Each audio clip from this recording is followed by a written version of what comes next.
खैर बात कर रहे हैं चैम्पियंस ट्रॉफी की, बहुत सारी बातें आगे पीछे हो रही हैं चैम्पियंस ट्रॉफी पे, पर अब एक नया मोड आ गया है कि अभी ये हाइब्रिड मॉडल होगा जिसके अंदर कुछ मैचेस वहाँ पे होंगे, इंडिया दुबई खेलेगी और वहाँ पे होगा। तो आप क्रिकेट हो रहा है उससे खुश है या आप उससे नाराज़ हैं कि पाकिस्तान में नहीं हो रहा? देखिए, सबसे पहले तो मेरा तो ओपिनियन ये है कि पाकिस्तान को इंडिया जाके खेलना चाहिए। मैं एज अ क्रिकेटर ये कहूँगा, बिल्कुल इंडिया को आके पाकिस्तान आके खेलना चाहिए, बिल्कुल खेलना चाहिए। मैं तो इस चीज़ के हक में ही नहीं हूँ कि आप क्रिकेट को किस तरफ लेके जा रहे हैं। ये एक इतनी खूबसूरत गेम है। स्पेशली मैं हमेशा अक्सर ये कहता हूँ कि क्रिकेट को लोग ऐसे प्यार करते हैं जैसे यूरोप में फुटबॉलर्स बाहर नहीं ना निकल सकते, ऐसे एशिया में क्रिकेटर्स नहीं बाहर निकल सकते, कि उनकी इतनी रिस्पेक्ट, इतना क्रेज है, इतना प्यार है और आप उसको किस तरफ लेके जा रहे हैं कि आप आम पब्लिक को आप देख ले। वो जैसे आप YouTube की बात करें, यूट्यूबर वो ट्विटर पे अपना सुल्तान राई बना हुआ है, उधर कोई अपना अमरीश पुरी बना हुआ है, मतलब सारे गुंडे बने हुए हैं ना, वो तू नहीं आ, तू आ जा, हम ऐसा कर देंगे। और ये कितनी प्यारी गेम होती थी कि लोग वेट करते थे, यार पाकिस्तान इंडिया का मैच कब है, पाकिस्तान इंडिया का मैच कब है। पहले तो ये कि होना चाहिए, सबसे पहली बात कि ये होनी चाहिए, पाकिस्तान इंडिया आए जाए, ये इस चीज़ का तो कोई, मैं कहता हूँ एज अ क्रिकेटर कोई रोक ही नहीं है कि होना चाहिए। मैं कहता हूँ IPL PSL भी खेलें, मैं तो ये भी कहता हूँ कि खेलने दो यार उनको, ठीक। दूसरा, यस, मुझे जो लगता है ये जो हाइब्रिड मॉडल, एक तो पहला तो पाकिस्तान का राइट था कि लड़ना, कि पाकिस्तान में हो। ये कोई भी क्रिकेट बोर्ड होता वो यही करता, वो बांग्लादेश होता, इंग्लैंड होता, वो कहता भाई हमारे मुल्क में होगी जो भी होगा। एक चीज़ सबसे जो कसूरवार है ना, जो मैं कहता हूँ, वो है ICC, क्योंकि ये रोल प्ले करना था ICC ने। ये चीज़ें एक हफ्ता पहले डिसाइड नहीं होती। ये 2031 तक का स्केड्यूल है आपके पास कि जी इंडिया में वर्ल्ड कप होगा, साउथ अफ्रीका में ये टूर्नामेंट होगा। तो आपको नहीं पता था कि इंडिया पाकिस्तान में अगर चैंपियन ट्रॉफी हो रही है तो ये प्रॉब्लम होंगे। तो आपने पहले ये क्यों नहीं सोल्यूशन किया? 3 महीने पहले याद कहाँ तक गुड्डी लटका के? यस, ये क्यों किया आपने? पहला तो ये क्यों। अगर आप देखिए तो पाकिस्तान में भी, मैं ये नहीं कह रहा कि मैं पाकिस्तान को सपोर्ट करूं, लेकिन आप पाकिस्तान क्रिकेट बोर्ड को देखिए, अरबों रुपया लगा दिया उन्होंने ग्राउंडों पे। कराची में आप देखें नया स्टेडियम हो रहा है, लाहौर में हो रहा है। वो जो पैसा है क्यों लगाया था क्रिकेट बोर्ड ने? चैंपियन ट्रॉफी पाकिस्तान में होगी, इंडिया पाकिस्तान में आएगी, हमारे पैसे रिकवर हो जाएंगे, ठीक है, जो हम अपना इन्वेस्ट कर रहे हैं क्रिकेट पे रिकवर हो जाएंगे। ये चीज ICC को पहले कवर करनी चाहिए थी। पहले तो मैं कसूरवार, मैं ना इंडिया को कहता हूँ कसूरवार है, ना मैं पाकिस्तान को कहता हूँ। क्यों?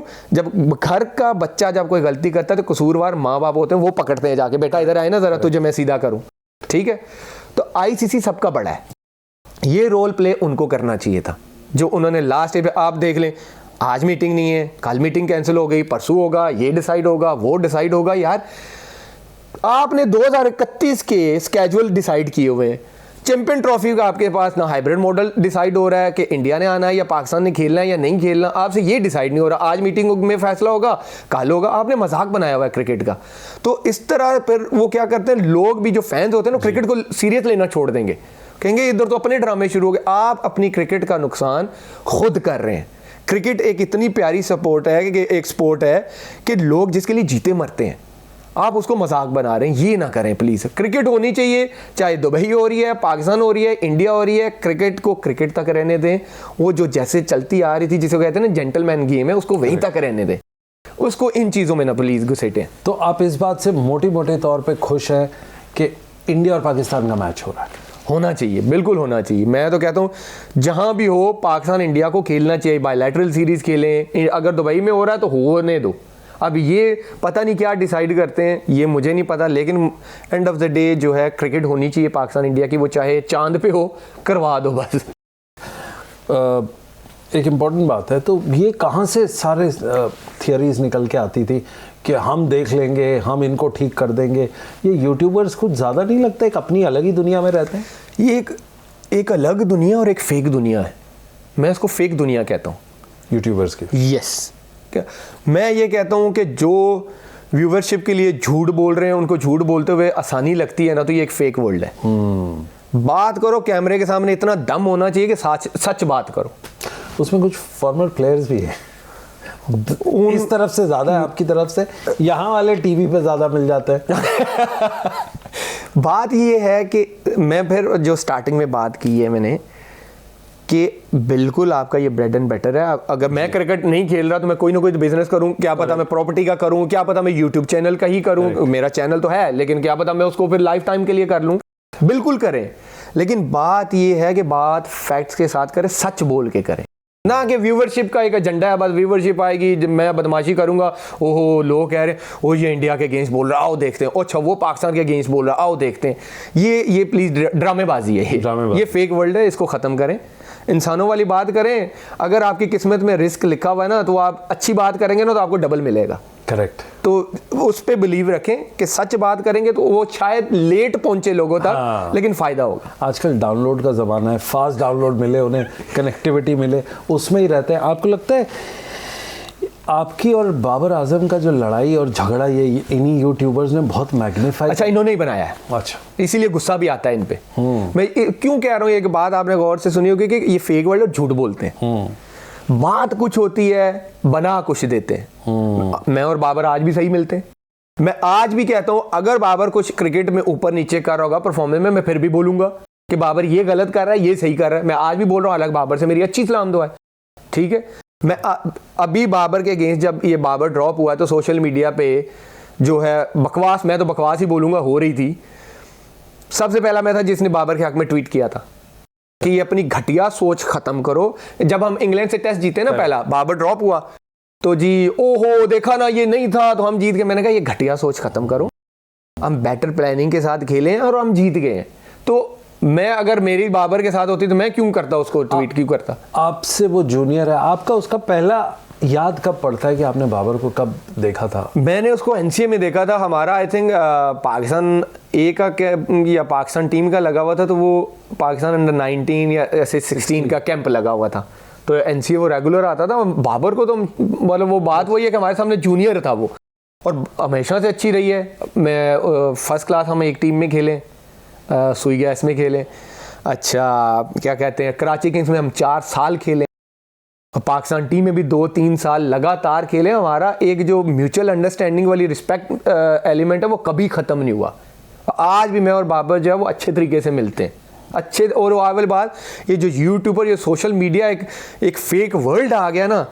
अच्छा वो करते कि आमिर ने एग्रेशन दिखाया ना, ये बाबर के साथ नाराज़ है, ये दुश्मन है आमिर का, ये ग्राउंड में कैसे एग्रेशन दिखा सकता है। मतलब एक फेक दुनिया है कि आजकल एक इसको आप आसान लफ्ज़ में ये बोलो, मैं ये कहता हूँ कि जो बंदा जिसको अम्मा घर पे सालन ना पूछे दूसरी दफ़ा, लेकिन उसको एक पता है, उठो सोशल मीडिया पे जाओ और गाली गलौज करो, बस ये करो। आमिर ये कर गया, बाबर वो कर गया। अच्छा एक अजीब दुनिया है, इधर आमिर के फैंस गालियां दे रहे हैं, उधर से बाबर के फैंस गालियां दे रहे हैं। तो ये एज अब नेशन गलत मैसेज। फैंस को मोटिवेट कैसे कर, कौन करता, कौन है उनको मोटिवेट? ये इसलिए कि अब वो करते क्या, इतना वो वाली बात है ना, ये सिस्टम ऐसा आ गया एंड्रॉइड फोनों में, ये जितने मर्जी अकाउंट्स बना लो, जितने मर्जी अकाउंट्स बना लो, उधर से आ जाओ, बस पता लगे फैन एक ही हो, वो लग सो रहे हैं तो आपस में लड़ी जा रहे हैं और वो गलत लैंग्वेज यूज हो रही है, और ये नहीं होना चाहिए, डिस्टर्ब करता। पर आपका एग्रेशन फील्ड पे तो दिखता है जब विकेट लेते हो, खासकर बाबर की भी। मैं करूंगा फास्ट बॉलर, मैं कहता हूं कि फास्ट बॉलर बदमाश नहीं है ना तो वो फास्ट बॉलर नहीं है। मैं तो ये कहता हूं अगर उसके अंदर एग्रेशन नहीं है ना तो वो फास्ट बॉलर नहीं है। एग्रेशन तो खूबसूरती है फास्ट बॉलर की। अब वो क्या, वो चौके मारे तो बैट्समैन को स्माइलें देना शुरू कर दे, ये कहाँ लिखा हुआ है? तब तो आप नहीं कहते कि स्माइल क्यों दे रहा है, एग्रेशन दिखाओ तो एग्रेशन क्यों दे रहा है। तो ये एक सोशल मीडिया असल स्पेशली हमारा आई थिंक आज टॉपिक ही सोशल मीडिया, ये वैसे ज़रूरी भी है कि लोगों को ये मैसेज है ना कि एक सोशल मीडिया वर्ल्ड ऐसा आ गया हुआ है कि कुछ भी अपनी मर्जी का बोल दो। अच्छा वो ये कहते हैं, जो अगर आप उनका 99% मोटो देखें ना, वो ये है हमारी मर्जी से चलो। मोहम्मद आमिर एग्रेशन क्यों दे रहा है, हमें पसंद नहीं आ रहा। मोहम्मद आमिर स्माइल क्यों दे रहा है, हमें पसंद नहीं आ रहा। मोहम्मद आमिर को स्माइल नहीं देनी चाहिए, मोहम्मद आमिर को एग्रेशन। मोटो ये है कि हमारी मर्जी से चलो, लेकिन आपकी मर्जी से चलेगा नहीं। मैं यहाँ तक पहुँचा हूँ अपनी मेहनत से पहुँचा हूँ, माँ बाप की दवाओं से पहुँचा हूँ, अपनी फैमिली की सपोर्ट से पहुँचा हूँ, आपके कमेंट्स की वजह से नहीं पहुँचा यहाँ पे कि मैं आपके कमेंट्स की वजह से मैं अपनी लाइफस्टाइल चेंज कर दूं। Correct. और वो मैटर भी नहीं करते। सच्ची बताऊं, जो स्ट्रॉन्ग माइंडेड प्लेयर्स हैं ना या क्रिकेटर स्पोर्ट्समैन है, वो इन चीज़ों को पर पढ़ते सारी कमेंट्स है वो पूरी। पढ़ते इसलिए, वो ऐसा है कि कई दफ़ा आप ट्विटर पे जा रहे हो, इंस्टा पे जा रहे हो ना, ऐसे खोलते ही हो ना तो सामने मीम बन के आ जाते हैं, तो आपकी नज़र से गुजर जाता है। ये मैं इसको, अच्छा एक और वर्ड बताऊं, सोशल मीडिया। आपने एक सुना होगा ना कि काला जादू करते हैं लोग, इट्स अ ब्लैक मैजिक जो सोशल मीडिया है। बहुत बड़ी बात है ये ब्लैक मैजिक है। मैं आपको वो क्यों, आपके वालिद आपके सामने बैठे हो, काले जादू का मतलब क्या होता है? किसी को किसी से दूर करना, इसकी लाइफ में जो है परेशानियां रहें, तबाही रहे, यही है ना। ये सोशल मीडिया क्या है? बाप पास बैठा हुआ है, पता नहीं है, बाप से बात नहीं करनी, तो आप दूर हो ना बाप से। बाप की रिस्पेक्ट एलिमेंट किसी को पता ही नहीं है कि जब वालिद पास बैठा हो तो आपके जो है ना पाँव भी उस तरफ नहीं होने चाहिए। बिल्कुल। और हम यूँ लगे होते हैं। आजकल की जनरेशन का आप अक्सर देख लेना, जी पापा क्या है, अच्छा ठीक है। तो ये क्या है? ये सोशल मीडिया ने आधी दुनिया तबाह कर दी है। इसके फ़ायदे भी बहुत हैं, लेकिन मुझे लगता है नुकसान बहुत ज़्यादा है। जी। अब फॉर द रिकॉर्ड, आपकी दोस्ती बाबर आजम से है, और आखिरी बार कब आपने उनसे दुआ सलाम की फैंस के लिए, जो आपको सोचते हैं कि आप लोग दोनों लड़ते हैं काफ़ी? अभी जब उसका जब वो ड्रॉप हुआ ना, तो मैंने उसको फ़ोन किया था कि ये टाइम हर प्लेयर पे आता है और इससे टेंशन नहीं लेनी। अब इससे देखना तुम्हारे लिए बेटर होगा, बुरा नहीं होगा। एक क्रिकेटर के लिए बुरा क्या है? टीम से ड्रॉप होना। इससे बुरा नहीं हो सकता, इससे अब तुम्हारे से अच्छा ही होगा। और उसकी बर्थडे भी थी, मैंने बर्थडे विश किया था और उसको मैंने ये बोला था कि ये क्रिकेटर पे अभी नहीं, ये एक दफ़ा हुआ है ना, ये बड़ी दफ़ा होगा। ये एक दफ़ा का टाइम नहीं होता कि आप एक दफ़ा ड्रॉप हो तो उसके बाद नहीं होते। ये क्रिकेटर की लाइफ में ये रहता ही रहता है। लेकिन यहाँ से इंसान वो होता है जो तगड़ा रहता है, वो कहता है कि भाई ठीक है भाई, इसको अब मैं एज अ चैलेंज लूँगा और मैंने कम बैक करना है, और वो अपना हार्ड वर्क डबल करता है। मेरी लास्ट टाइम ये अभी जब इंग्लैंड टेस्ट से ड्रॉप हुए थे तब हुई थी। आप क्रिकेटर के साथ साथ फिलोसोफर भी बन गए जैसा आप देखते हैं। तो अभी जब आप ड्रेसिंग रूम में जाते हैं तो आपको वो नहीं लगता कि जो आमिर 15 साल पहले वाला ड्रेसिंग रूम में आता था और मोहम्मद आमिर अब जो घुसता है तो काफ़ी चीज़ें नज़रअंदाज कर देता होगा, स्पेशली आज के T10, T20, T30, T50 वाले ज़माने में? देखिए, एज के साथ मैंने आपको बोला है इंसान सीखता तो है जी। सोच चेंज होती है। एक आमिर वो था जो खुद सिंगल था, आज एक आमिर है जिसकी खुद 3 बेटियां हैं।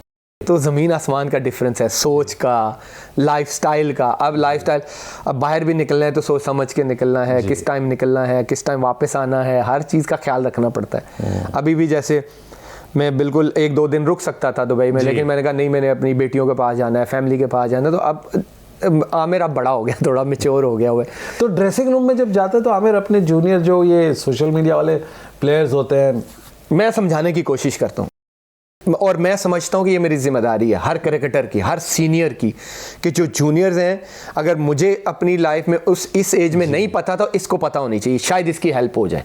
तो मैं अपनी ये रिस्पॉन्सिबिलिटी समझता हूँ कि एक जूनियर को कोई एक अच्छी बात कह सकूँ जो उसको समझ आ जाए। तो मैं तो बल्कि इस चीज़ को अच्छा समझता हूँ कि मुझे बताना चाहिए उनको कि ऐसे नहीं, ऐसे चलना। एक सवाल पूछूंगा, आपने सचिन पाजी की बात की बड़े अच्छे अल्फाजों में, बाबर का खुलासा किया, अब विराट कोहली को 1 नहीं 2 मरतबा कैसे आपने आउट किया?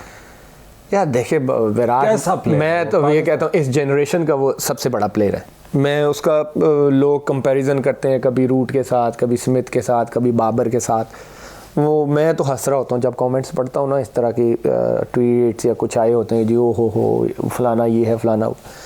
विराट का कंपेयर कर ही नहीं सकते, क्योंकि उसने इंडिया को इतने मैचेस जितवा दिए हैं कि इंसान के उतने मैच नहीं है जितने उसने जितवा दिए हैं। मैं सच बता रहा हूँ। और वो इस जनरेशन का मुझे लगता है कि सबसे बेस्ट प्लेयर है, चाहे T20, वनडे, टेस्ट, उसका क्यों कि जो उसके वर्क एथिक्स है ना, वो मुझे नहीं लगता कोई आजकल का एथलीट मैच करता है उसको। आप देखें जब वो 2011-12 में टीम से बाहर हुए, फिर वो जो एक रीफॉर्म्ड होके आए हैं ना, और उसके बाद 10 साल कंसिस्टेंट एक लेवल पे रहना, यार ये मजाक नहीं है। तो आप इतना क्रेडिट जिस बंदे को बनता है देना भी चाहिए। और जहाँ तक आपने बात की है आउट करने की, वो 2 मरतबा कैसे हुआ? वो 2 मरतबा तो अजहर अली साहब की वजह से हुआ था। अजहर भाई ने कैच छोड़ दिया था स्लिप में। और दूसरा ये है कि हाँ यस, विराट जब बैटिंग करने आए थे तो अगर आप देखें तो मैंने उनको पहला इन-स्विंग किया था, बीट हो गए थे। और जब उनका स्लिप से कैच छूटा तो वो मैंने स्क्रैम्बल सीम से किया था, वर्बल सीम से, क्योंकि मुझे पता था कि अब 1-2 ओवर हो गए, उस तरह इन-स्विंग नहीं होगा, तो मैं वबल सीम से करता हूँ तो शायद एंगल से मिले और कॉर्ड भी। और विराट थोड़ा सा स्ट्रगल करते हैं अर्ली ऑन, जब वो नया क्रीज पे आते हैं ना, तो वो जो ऑफ स्टंप पे बॉल जा रही होती है, आउट स्विंग हो रही है, तो थोड़ा सा स्ट्रगल करते, वो चेस करने जाते हैं। वो एक तो एंगल से पड़ा, कैच छूटा, और मैं वापस जाते हुए ये सोच रहा था, क्योंकि फ़खर की भी आपको याद है, बुमराह से 9 बॉल हुई, फ़खर ने 100 कर दिया। अच्छा, वो विकेट जो है ना, मैंने अपनी लाइफ में इतना पटाखा विकेट नहीं देखा था इंग्लैंड में। फ्लैट पट्टा, हो धूप निकली हुई। मैं कहता हूं कि इन तीनों में से आपके टॉप 3 में से 2 भी खेल जाते हैं ना, 40-45 ओवर में वो रन चेज हो जाना था। वो 336 जो था वो कम था, उस विकेट पे कम था। अगर ये टॉप 3 खेल जाते हम मैच हार जाते। मैं सोच रहा हूँ, और विराट की आपको पता है कि जो चेजिंग में उसकी रेशियो है वो तो world one of the best है ना, वो ऑल टाइम। तो मैंने कहा अगर ये खड़ा हो गया तो भाई गए हम, क्योंकि और वो ऐसे मैचेस में करता भी है विराट यार। वो जब भी प्रेशर आया विराट ने करके दिया इंडिया को। वो ऐसा हुआ कि मैंने कहा यार फिर यहीं से बाहर निकालूंगा, अंदर नहीं लाऊंगा। मैंने कहा मैं अपने ज़हन में ये बात करूँ कि शायद वो अंदर के लिए, मार्क पे गया हूँ, मैंने कहा शायद विराट अंदर के लिए तैयार हो, नहीं यहीं से निकालूंगा बाहर। अगर आप वो रीप्ले भी देखें ना, तो विराट पहले ही ऑन पे गए हुए हैं ऐसे फ्लिक मारने। हाँ। ठीक है, वो इसका मतलब ये होता है कि वो रेडी है कि अंदर आएगा बॉल और मैं फ्लिक मारूंगा। तो वो वहीं से एंगल से हल्का सा बाहर निकला बॉल, तो वो शादाब ने कैच बहुत अच्छा पकड़ा था। वो बड़ा मुश्किल कैच था, लेकिन आई थिंक वो चैंपियन ट्रॉफी का विनिंग कैच था।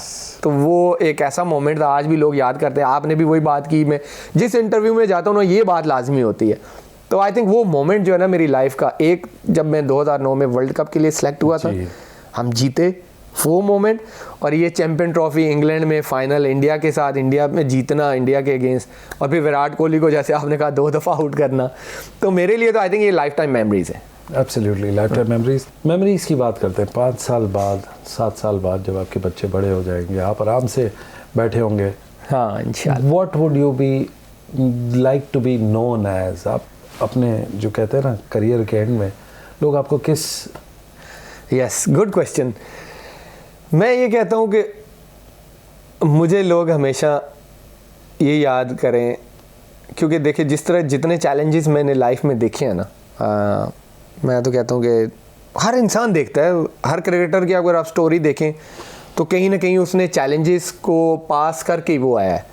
लेकिन मेरी लाइफ में हमेशा ही ऐसा रहा है कि मैं एक मिडिल क्लास फैमिली से गया, फिर ये वर्ल्ड कप जीता विद इन अ ईयर, वो 5 साल का गैप आया। मेरे लिए मुझे लगता है कि one of the toughest cricketer होऊंगा जिस पे ये गुजरा है टाइम। मैं हमेशा ये कहता हूँ कि मुझे लोग इसी तरीके से याद करें कि क्या जीदार इंसान था और क्या दिलेर आदमी था, कि जिसने हर चैलेंजेस को फेस किया।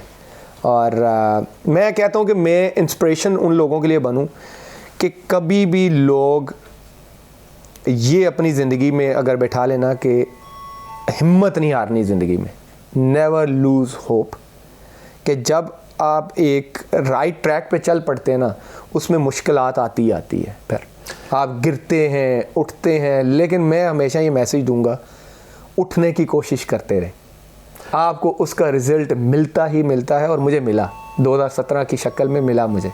चैंपियन ट्रॉफ़ी एक हिस्ट्री बन के रह गई है, लेकिन वो हिस्ट्री में याद रहेगा लोगों को। जब भी चैंपियन ट्रॉफ़ी 2017 का जिक्र आएगा तो वो फ़खर का 100 भी आएगा और मेरे वो 3 आउट भी आएंगे। तो अल्लाह ने मुझे आई थिंक वो एक चांस भी दिया लाइफ में कि मैं पे बैक कर सकूँ अपनी नेशन को, और मुझे लगता है कि मैंने किया भी।